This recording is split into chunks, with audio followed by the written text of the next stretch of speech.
試想下，你睇樓睇咗3個幾月，終於揾到間啱啦，要去馬啦，要落 offer 啦，然之後發覺，哎呀，原來 pre-approval 過咗期，咁點算呢？咁首先呢，我要講清楚一件事呢，就係去 open home 冇 pre-approval 呢，就唔係問題嚟嘅，因為呢，我哋去 open home 嘅人通常有兩種，第一種呢，就係去咗想出 offer 啦，想即刻買啦，咁呢一種呢，咁可能有問題嘅，因為你唔知道自己買到會唔會批到，而第二種咧就係去睇下個市場，感受個空間，學識下點樣睇樓。咁呢一種人咧，如果佢係冇 pre-approval 咧，完全冇問題嘅。咁個分別咧就係在乎於你去嘅時候咧，你係咩目的？如果你係第一種人咧，咁你未有 pre-approval，又或者係你嘅 pre-approval 已經過咗期咧，咁會有兩樣嘢可能發生嘅。第一就係咧，你出完 offer，咁銀行咧都未必會批到你估嘅金額，因為咧過咗時間咧，咁所有嘅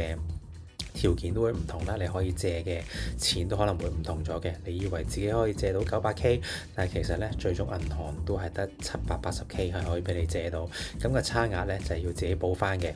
咁第二咧就係 subject to finance 個條款一到期，如果咧你批唔到嗰個貸款咧，咁咧個合約就會退出咗，咁個盤冇咗，而時間亦都會冇咗嘅。咁仲有一樣嘢咧係我諗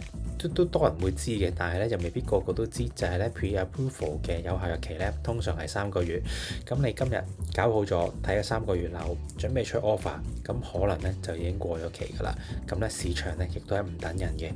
咁同埋咧都有一個提醒俾大家啦，如果你想去 open home 嘅時候咧，agent 咧問你有冇 pre-approval，咁咧你一定要誠實咁樣回答，因為認真嘅 agent 咧係唔會浪費時間咧喺冇能力買嘅人身上嘅，又或者係當其時未 confirm 可以買嘅人身上，因為咧你嘅時間同埋佢嘅時間咧都係值錢嘅。所以個問題咧又回到翻最初啦。你睇之前或者落 offer 之前，究竟你有冇 pre-approval 咧？咁你嘅 pre-approval 係咪依然有效咧？如果冇咧，咁依家就好去揾你嘅 mortgage broker 或者銀行經理，等準備好晒先好去啦。咁我係 Gary，呢度咧係 Brisbane 樓市筆記，咁有問題隨時 inbox 我啦。拜拜。